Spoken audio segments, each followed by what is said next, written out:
Hello dear students, I am Sanjota Madan Mohan. Today we are discussing another chapter in human physiology, that is breathing and exchange of gases.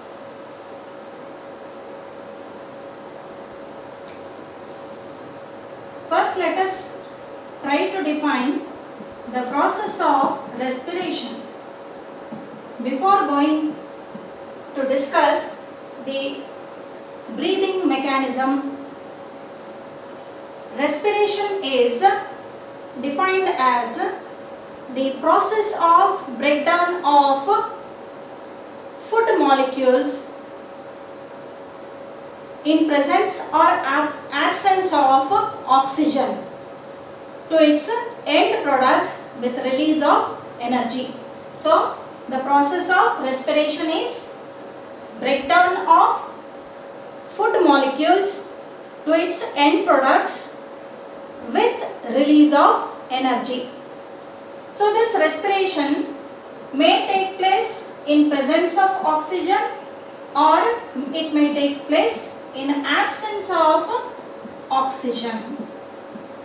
It may take place in presence of oxygen or it may take place in absence of oxygen.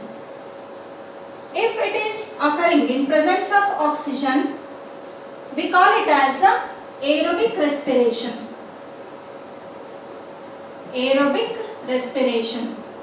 If it is occurring in absence of oxygen, we call it as anaerobic respiration. So, types of respiration we can say, that is aerobic and anaerobic. That is aerobic respiration occurring in presence of oxygen and anaerobic respiration occurring in absence of oxygen. Then one more type of classification is also there, that is direct and indirect respiration.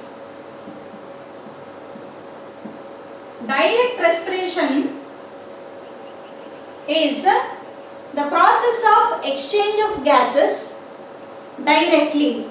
That is, for example, in case of amoeba, the diffusion take place or the exchange of gases take place between the organism and the atmosphere. This is called as direct respiration. Indirect respiration is directly the cells are not in contact with air. In case of higher animals, directly the cells are not in contact with air, atmospheric air. Such a respiration is called as indirect respiration. Now, aerobic respiration, again types are there, that is different steps are there where the glucose molecule is broken down. Glucose molecule is broken down to pyruvic acid and then it is broken down to carbon dioxide and water. So series of reactions are occurring in a sequential manner and this breakdown process occurs. Meanwhile, ATP will be released. This ATP will be utilized by all the organisms.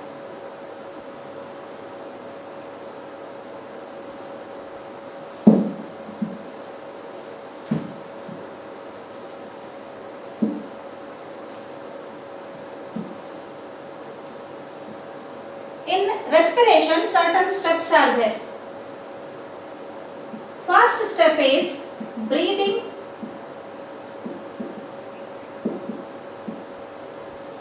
or pulmonary ventilation, or it is simply called as ventilation. Breathing or ventilation.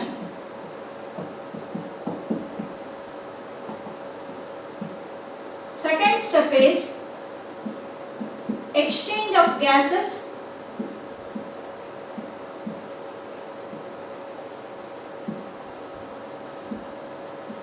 between the alveolar air and blood. Third step is transportation of gases by blood. Fourth step is exchange of gases between the blood and tissues or cells. Then last step is utilization of oxygen to break down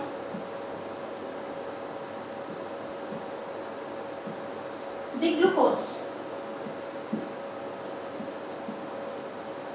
by the cells.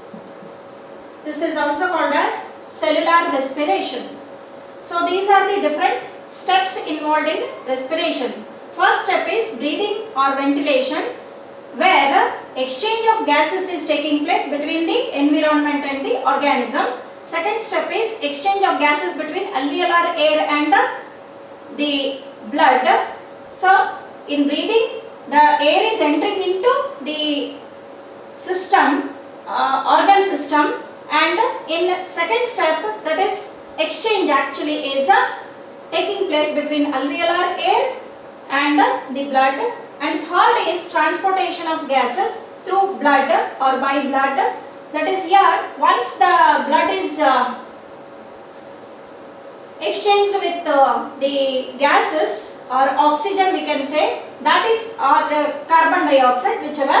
So it is transported by the blood, and then exchange of gases between blood and tissues. Here the oxygen is released into tissues, and in tissues the carbon dioxide, which will be released as a result of catabolic activity, that will be loaded to blood. So exchange of gases takes place twice, that is here between alveolar air, where alveolar air is rich with oxygen and blood will be rich with carbon dioxide. So exchange of gases take place, and here also exchange of gases take place. Here the blood will be rich with the oxygen and tissues will be rich with the carbon dioxide. So again the exchange takes place. And lastly, in cellular respiration, the oxygen is used up by the cells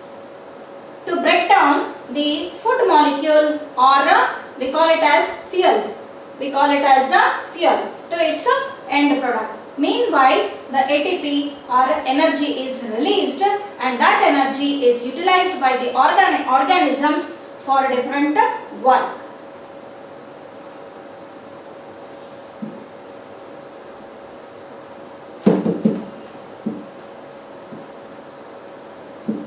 Next we have to proceed with the respiratory organs.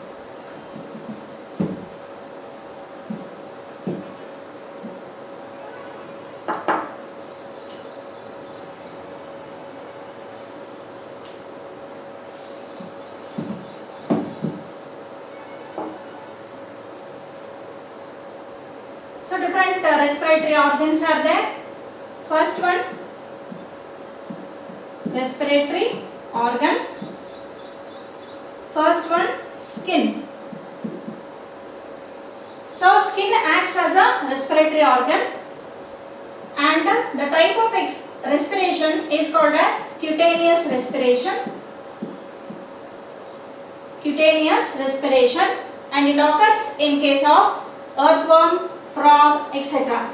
Example for cutaneous respiration, frog, earthworm, etc. Here in case of cutaneous respiration, skin should be moist so that exchange of gases can take place very easily. Second is trachea. Tracheary respiration. Tracheary respiration. So here, in case of arthropods, tracheary tubes will be there, which will be helping in the respiration process, or tracheary system will be there, that will be helping in, or they are the respiratory organs which help in respiration. So, in case of the insects, it occurs in case of insects. Then next,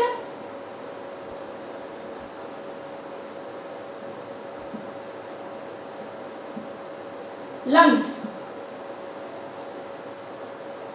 Before lungs, one more we shall discuss, that is gills. So, gills are involved in respiratory process. Exchange of gases takes place through these gills.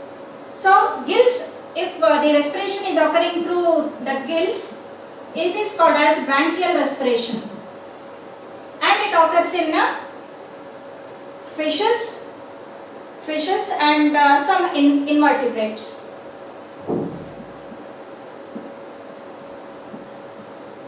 Next is lungs. If the respiration is occurring through lungs, it is called as pulmonary respiration. Pulmonary respiration.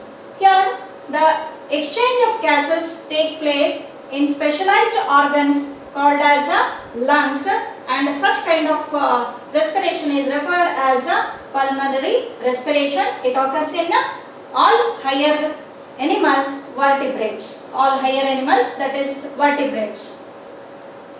Not all vertebrates, that is higher vertebrates, which are totally adapted for the terrestrial mode of life. Then next,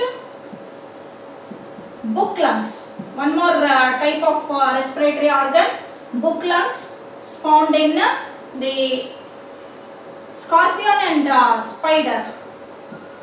Scorpion and spiders. Then next, one more type, that is book gills. Book gills. Here, book gills are found in limulus.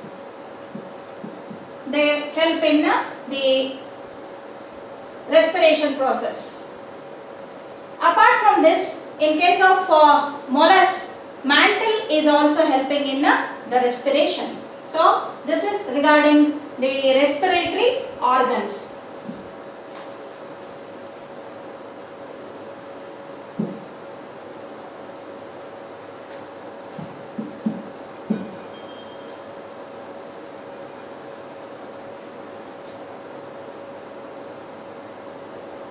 Now we are proceeding with the human respiratory system. Human respiratory system is composed of a pair of lungs which help in the process of respiration. Here, in case of human respiratory system, different parts are there. Let us see those different parts. In previous class, that is while we were discussing the digestion process, digestive system of man, at that time we had come across a region called pharynx.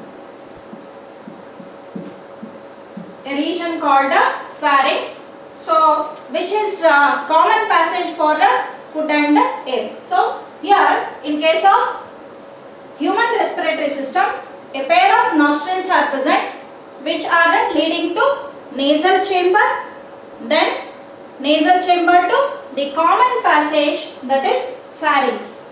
The common passage, that is pharynx. So nasal chamber leads to the nostrils lead to nasal chamber, and nasal chamber open into the pharynx. Nasal chamber open into the pharynx.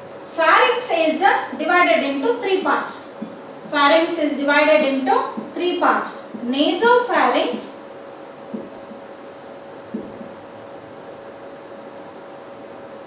oropharynx, and laryngopharynx.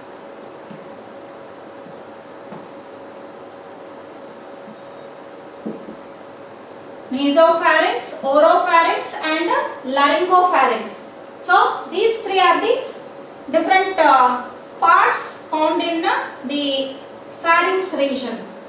Pharynx is a common passage for the food and as well as air. So air also enters the pharynx, and food is also entering through pharynx into esophagus, and whereas the air enters through pharynx to the trachea. So here in case of that is pharynx, nasopharynx directly connected with nostrils, the nasal chamber and nasopharynx region, and posterior to nasopharynx, laryngopharynx is, this region is formed. Laryngopharynx is formed, and oropharynx backside to it, and it leads to the esophagus. So you can see in a diagram. So this is larynx. So pharynx will be present here, and it is leading to the larynx, and this is a trachea. This is a trachea. So next, the next part of pharynx is larynx.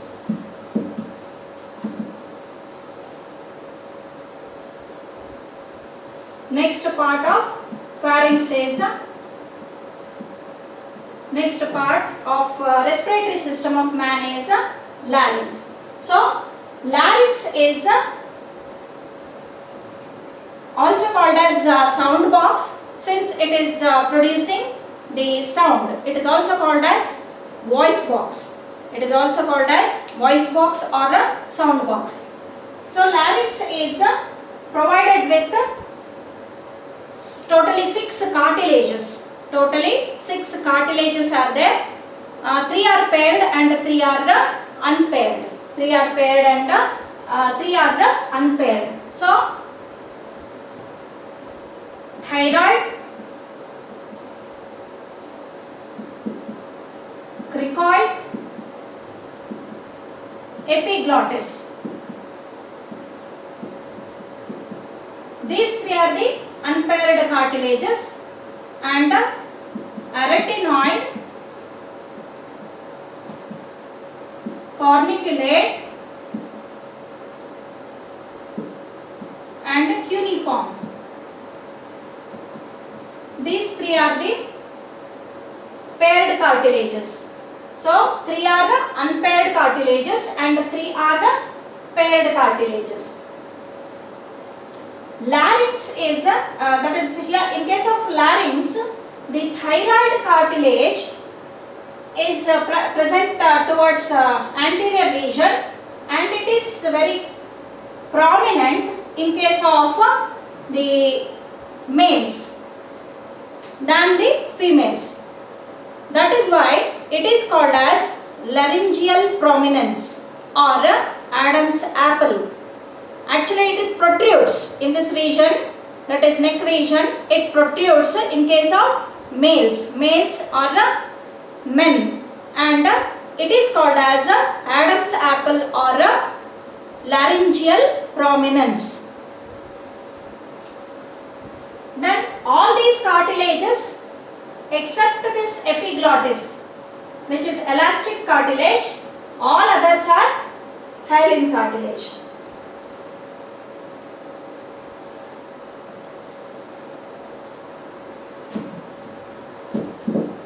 Larynx is opening.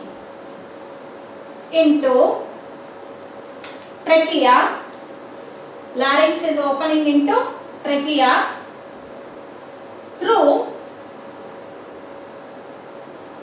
an opening called glottis.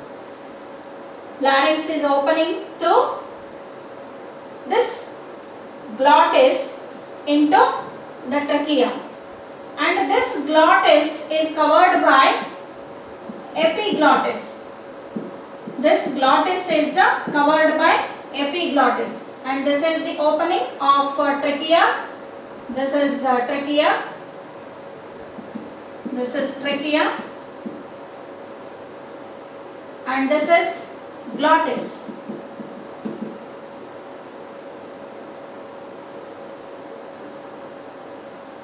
And this is esophagus.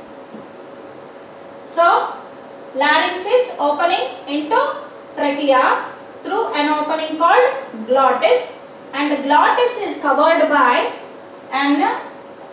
a flap-like structure called as epiglottis. Just now we have discussed that it is one of the cartilages present around the larynx. So, near the larynx or surrounding the larynx. So, here epiglottis is a flap-like structure which closes this glottis during swallowing. Whenever we swallow the food, at that time epiglottis is closing the glottis to avoid entry of food particles into the trachea. So, this is regarding the epiglottis and the glottis.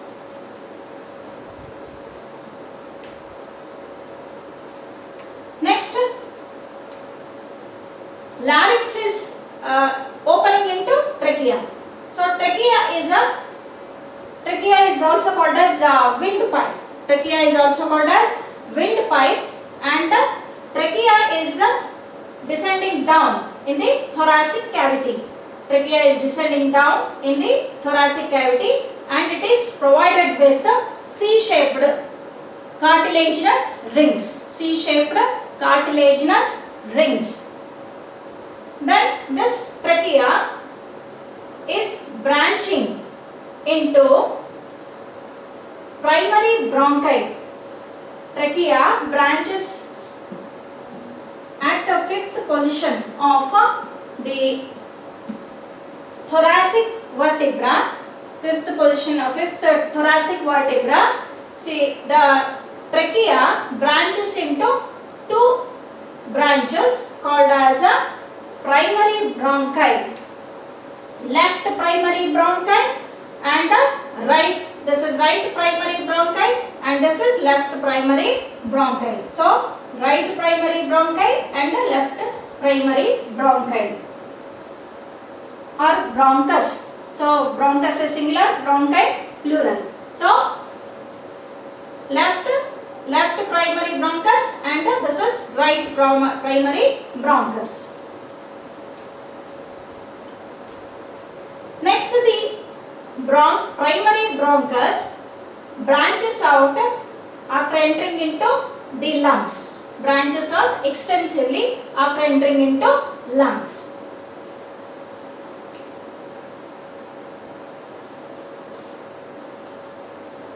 Lungs are a pair of lungs are present in the thoracic cavity. In the thoracic cavity, a pair of lungs are present, and these lungs are protected by the rib cage. These are protected by rib cage. Now the primary bronchus, after entering into each lung, it branches out extensively to give rise to alveoli. And these lungs are covered by a pair of membranes called as pleural membranes or pleurae. So here Pleural membranes are 2 in number. Pleural membranes are 2 in number.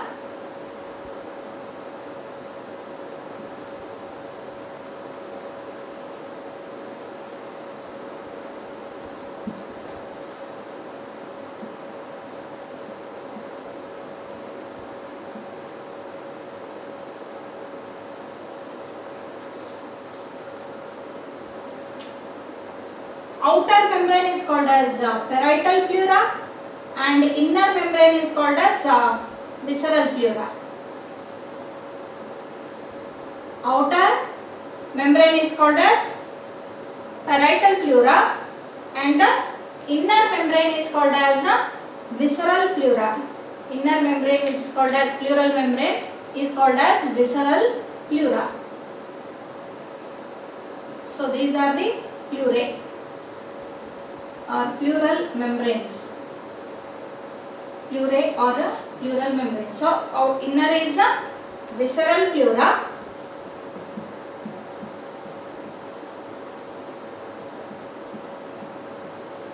and outer is a parietal pleura. Inner is a visceral pleura and outer is a parietal pleura. In between these two, pleural cavity is present. In between these two, pleural cavity is present, which is filled with the pleural fluid. Pleural cavity is present in between the pleural membranes, inner visceral pleural membrane and outer parietal pleural membrane. In between, pleural cavity is present. In between these two pleural membranes, the pleural cavity is present, which is filled with the pleural fluid. Which is filled with the pleural fluid. Pleural fluid is present in between the parietal and visceral pleura. So this pleural fluid helps in lubrication and reducing friction, and as well as whenever that is it acts as shock absorber. It acts as a shock absorber. So mechanical shock, the pleural fluid protects the lungs from mechanical shock. And not only that, one more function is it holds properly. It holds tightly the two pleural membranes. It holds the two pleural membranes tightly. So this is regarding the covering of lungs. Covering of lungs. Next here, that is, just now I have discussed that the primary bronchus enters into the each lung, left lung as well as right lung. The region where it enters into the lungs, that is called as hilum. This region, this is called as hilum. A depression will be there and that region is called as hilum. And the compared to left lung and right lung, if we compare, the right lung is larger than that of left lung. Right lung is larger than that of left lung, and in right lung, 3 compartments or lobules are seen. 3 lobules are seen: upper or superior, middle and inferior. 3 lobes are there. Lobes are there, and not lobules, lobes are there, and upper or in superior, middle and inferior lobes are there in right lung. Then in left lung, only 2 lobes are there, superior and inferior. Third lobe is absent here. And the structure, if we see, the lungs are conical in shape. And here in left lung, that is near left lung or in left lung, another notch is seen. A depression is seen, that is cardiac notch, where the heart is situated. This is heart, and the depression which we see in the left lung, this is called as cardiac notch. This is called as a cardiac notch. Then the lungs are protected by the ribs. These are the ribs. And it is also protected by sternum and ribs, and floor of the thoracic cavity is provided with diaphragm. So floor of the thoracic cavity, it is or posterior region of thoracic cavity is provided with diaphragm. A muscular diaphragm is present. So this diaphragm is dome shaped when it is relaxed. When it contracts, it becomes flat. So that we'll discuss again in the mechanism of breathing. So now one more point we have to discuss regarding the bronchi, that is the primary and secondary bronchi. They divide extensively. They divide extensively inside the lungs. Inside the lungs. So here just now we have discussed that in the right lung 3 lobes are there, in left lung only 2 lobes are there. So right lung, in right lung the primary bronchus divides or branches out into 3 secondary bronchi. So it divides into 3 secondary bronchi.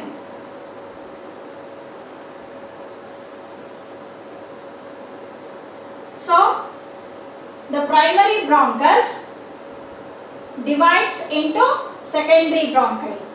Primary bronchi divides into secondary bronchi. Then secondary bronchi, primary bronchi divides into secondary bronchi. Then secondary bronchi divides into tertiary bronchi. Tertiary bronchi. And tertiary bronchi branches out as bronchioles.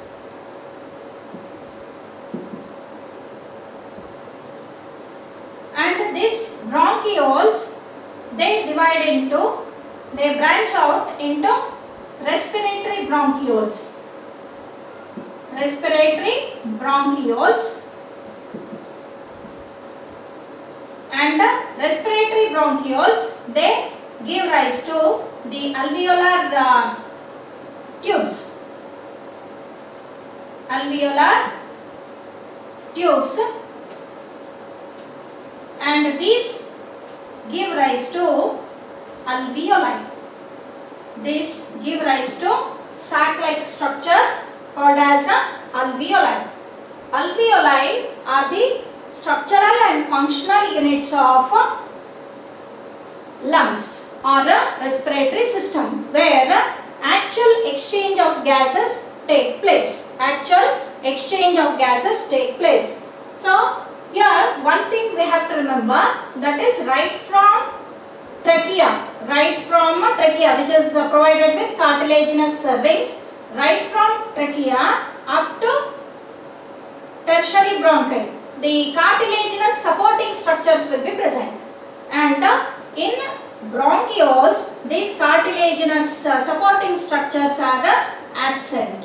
So up to tertiary bronchi, cartilaginous supporting structures are present. Just now we have discussed that trachea is since it is a collapsible tube-like structure, so it is provided with C-shaped cartilaginous rings.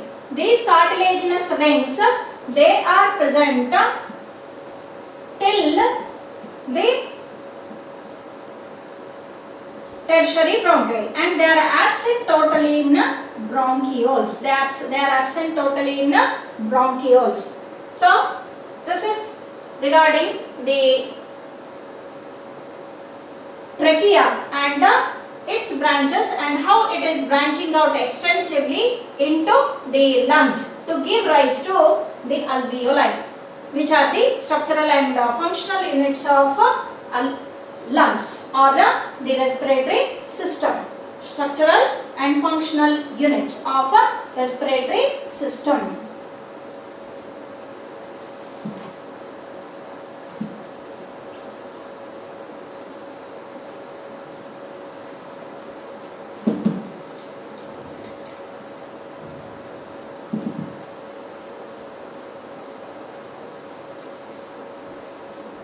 So to sum up, the human respiratory system, a pair of nostrils, external nostrils, they open into the nasal passage. Nasal passage leads to pharynx. Pharynx leads to larynx. Then larynx leads to trachea. Larynx leads to trachea, and trachea branch out into primary bronchi, bronchus. Okay, primary bronchi, and this primary bronchi again branch out extensively and give rise to alveoli, and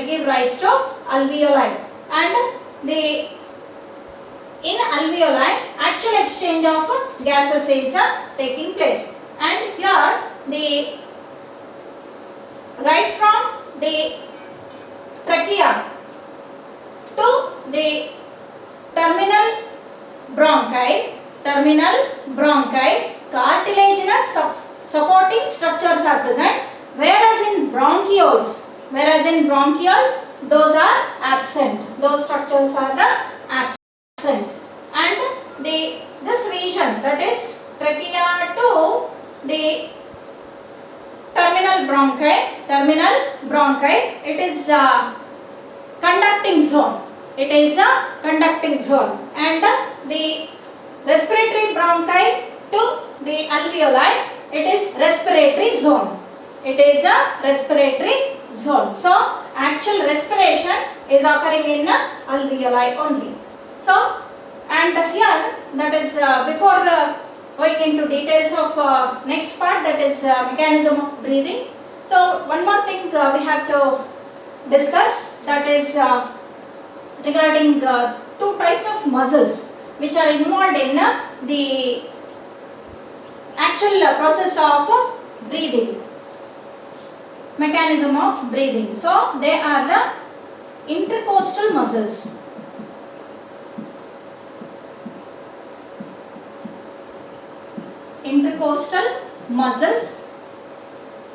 And phrenic muscles of diaphragm.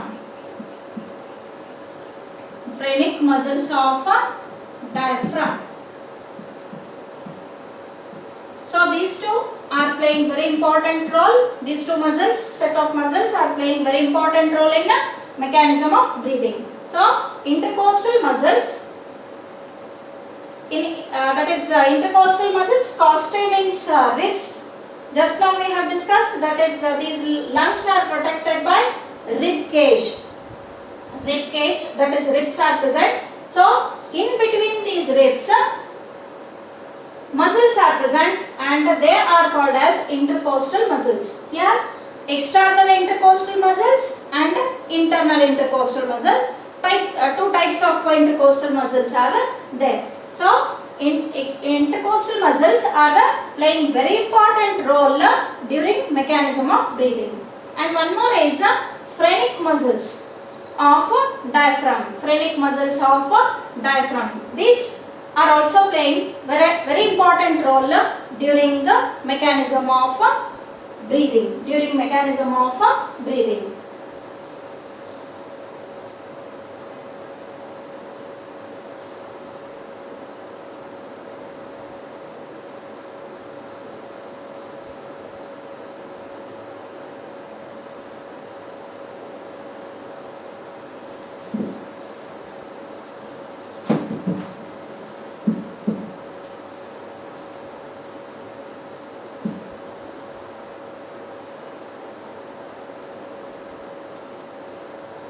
To sum up, a pair of external nostrils opening above the upper lips leads to nasal chamber through nasal passage, and nasal chamber opens into pharynx. Then a portion of which, that is pharynx, is the portion of common passage for both food and air. The pharynx opens through larynx region into trachea.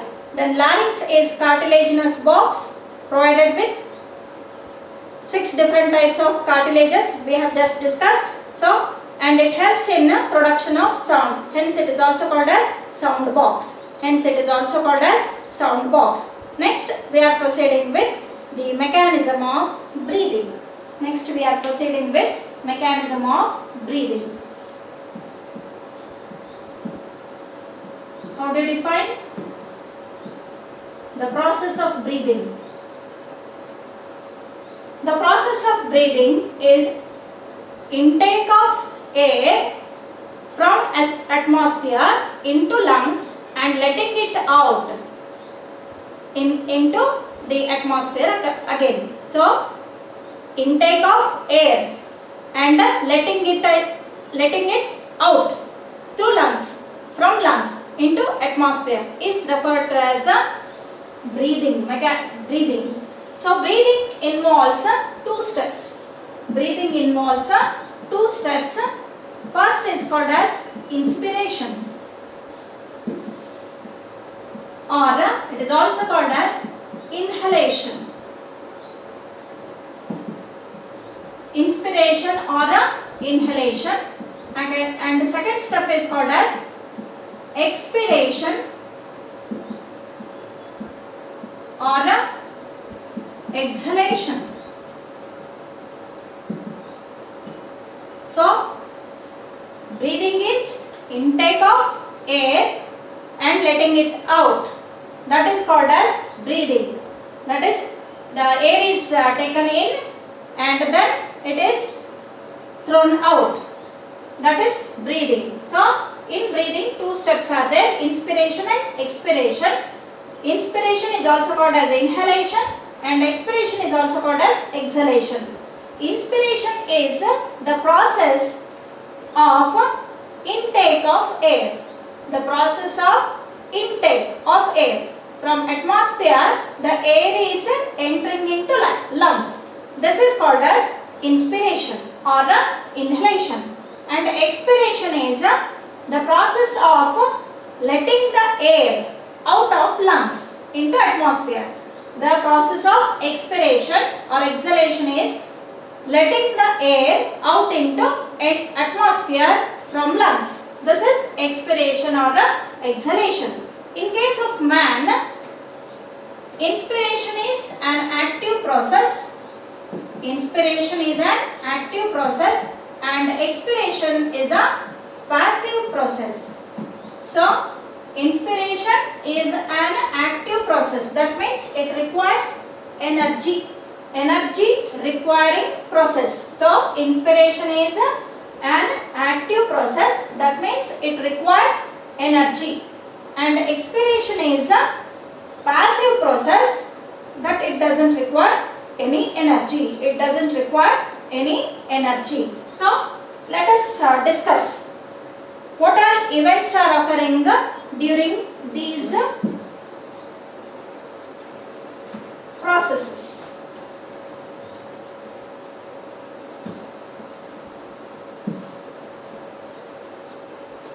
First, inspiration. So just now we have discussed that is it is an active process. So here just now we have discussed that the ribs are present covering each lungs, or thoracic cavity is made up of ribs. Thoracic cavity is made up of ribs and the lungs are protected inside this thoracic cage, and ribs are there. Just now we have discussed that ribs are provided with the intercostal muscles. Costae means ribs. So intercostal muscles are present between the ribs, and these intercostal muscles, that is particularly external intercostal muscles, are playing very important role in the mechanism of breathing, that is inspiration as well as expiration. Then one more structure called diaphragm. Diaphragm is also helping in the phrenic muscles of diaphragm. They are also helping in the process of breathing. So here the inspiration, during inspiration, actually the thoracic cavity is change in volume and pressures of thoracic cavity and intrapulmonary pressure leads to these two processes, that is inspiration and expiration. That is the change in volume and pressures. Change in volume and pressures of the thoracic cavity and as well as the lungs, intrapulmonary pressure. So due to this there will be these two processes are occurring. These two processes are occurring. So during inspiration, first the external intercostal muscles, they contract. The external intercostal muscles, they contract. So what happens? The ribs are moving upward and forward direction. So the ribs are moving upward and forward direction because of contraction of external intercostal muscles. Then the volume is increasing. Volume is increasing due to movement of these ribs. Then next the diaphragm. So just now we have discussed diaphragm in its relaxed state, it will be dome shaped. So during inspiration, the phrenic muscles of diaphragm, they contract. The phrenic muscles of diaphragm, they contract and the diaphragm becomes flat. The diaphragm becomes flat because of which the volume is increasing.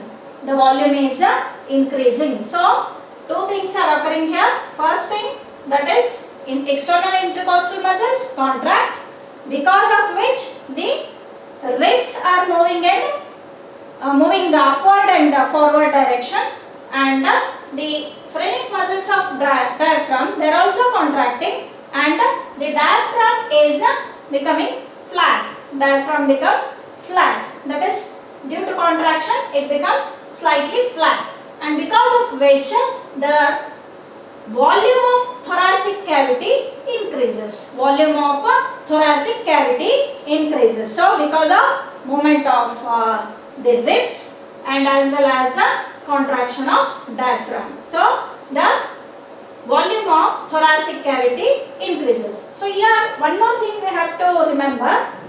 We have already discussed two pleural membranes. That is outer is parietal pleura.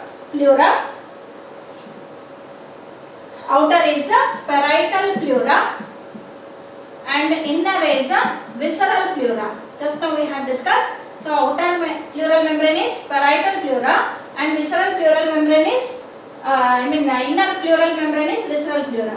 Parietal pleura is very close with ribs. It is closely attached or closely associated with ribs, and the visceral pleura is very close to the lungs. Visceral pleura is very close to lungs. Parietal pleura is very close to ribs. When the ribs are moving upward and forward, the parietal pleura is also stretched, and because of which visceral pleura is also stretched, and because of which the thoracic volume is increasing, and because of the stretching of these visceral and parietal pleural membranes, the intrapulmonary volume is also increasing. So because of which, so what happens here? That is volume is increasing. When volume increases, the pressure decreases inside the lungs. That is intrapulmonary pressure and the thoracic pressure, both are decreasing. So intrapulmonary pressure, that is because of increase in volume, the pressure decreases. Because of increase in volume, the pressure decreases, and because of decrease in pressure, the atmospheric air enters or rushes into the lungs. So event just we shall sum up. First, the ribs, that is the external intercostal muscles contract, and because of contraction of external intercostal muscles, the ribs are moving upward and forward direction. Then next, the diaphragm is also contracting. Phrenic muscles of diaphragm contract, because of which the diaphragm becomes flat. So volume is increasing, pressure decreases, which leads to entry of air into lungs. Air rushes into lungs. So this is regarding inspiration. This is regarding inspiration. Next, expiration. Second step in mechanism of breathing, that is expiration.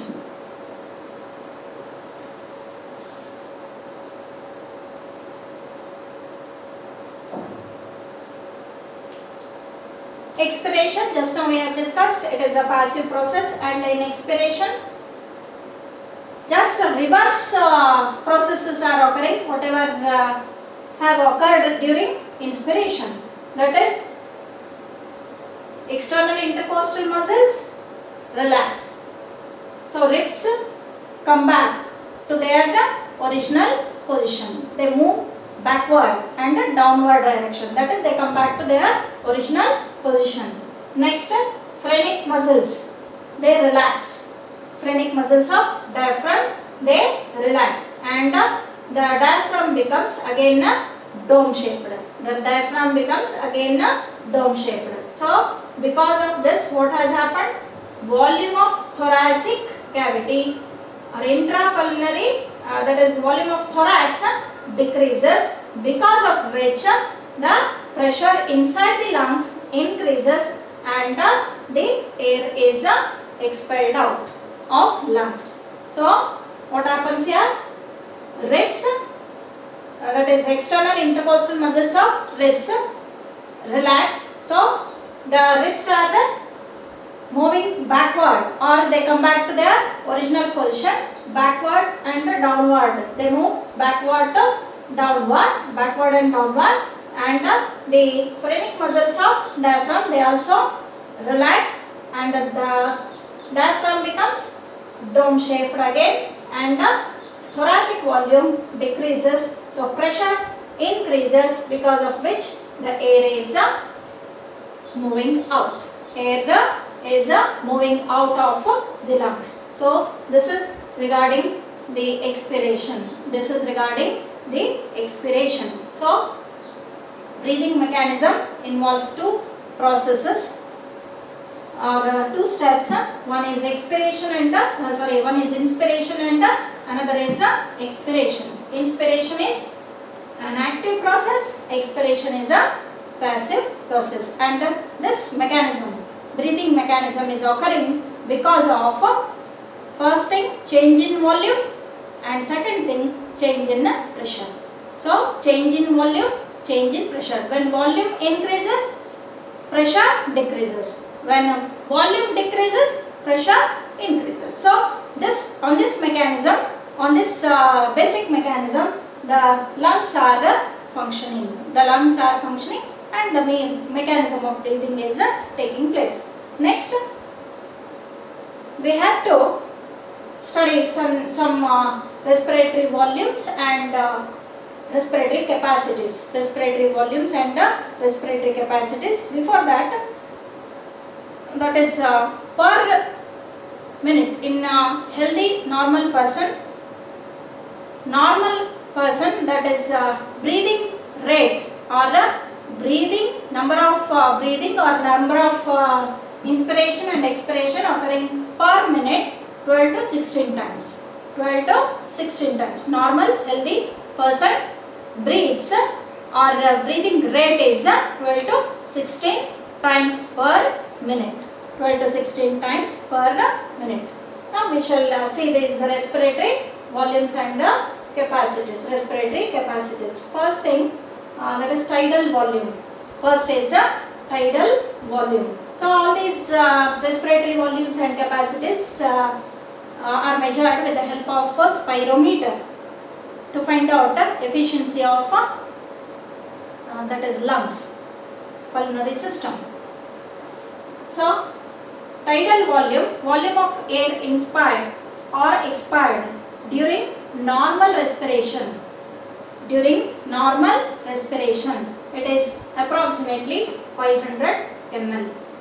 It is approximately 500 ml per breathing.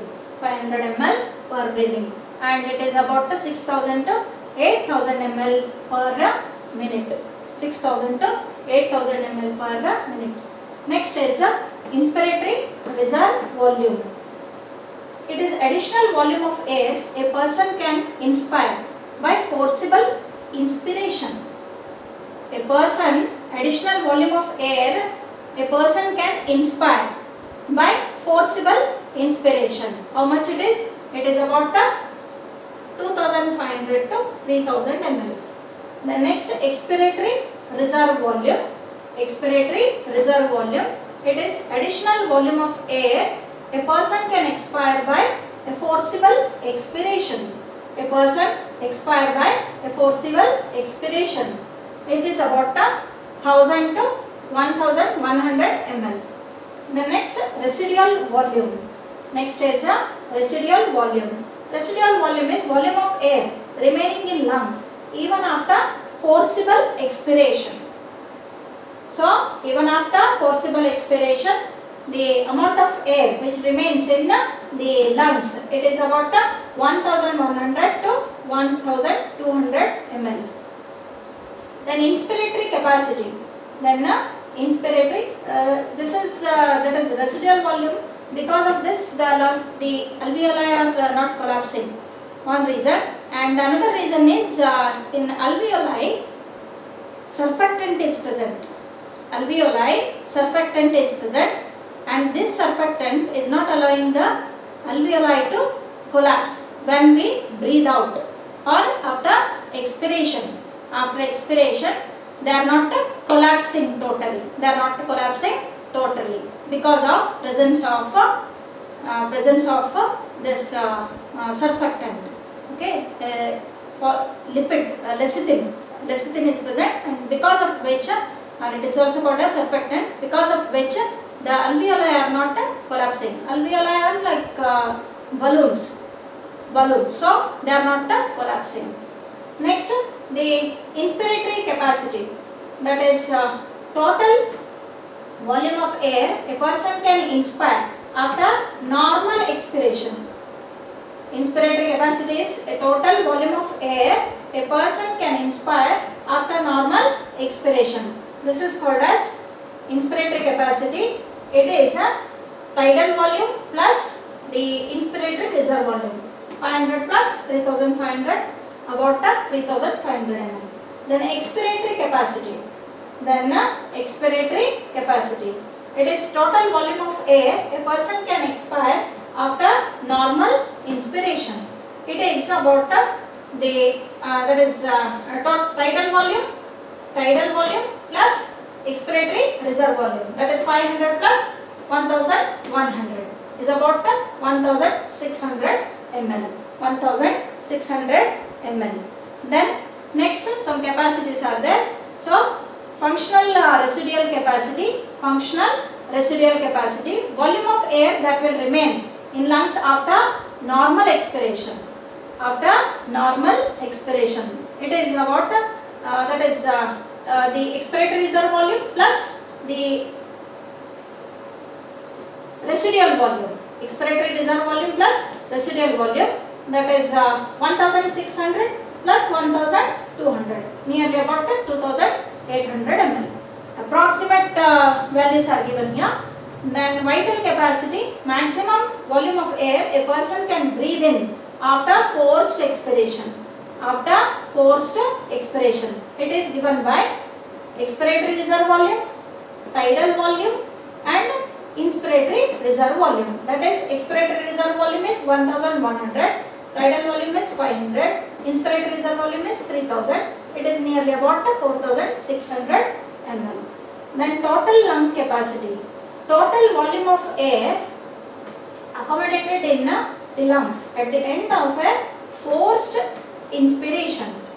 So after forced inspiration, total volume of air which can accommodate in lungs, that is called as total lung capacity. So it is given by tidal volume plus expiratory reserve volume plus inspiratory reserve volume plus residual volume or vital capacity and reserve volume. So vital capacity and reserve volume. So it is about 4600 plus 1200, that is nearly about 5800 mm. So these are the respiratory volumes and respiratory capacities. We shall conclude here. In next class we shall proceed with next part of this chapter.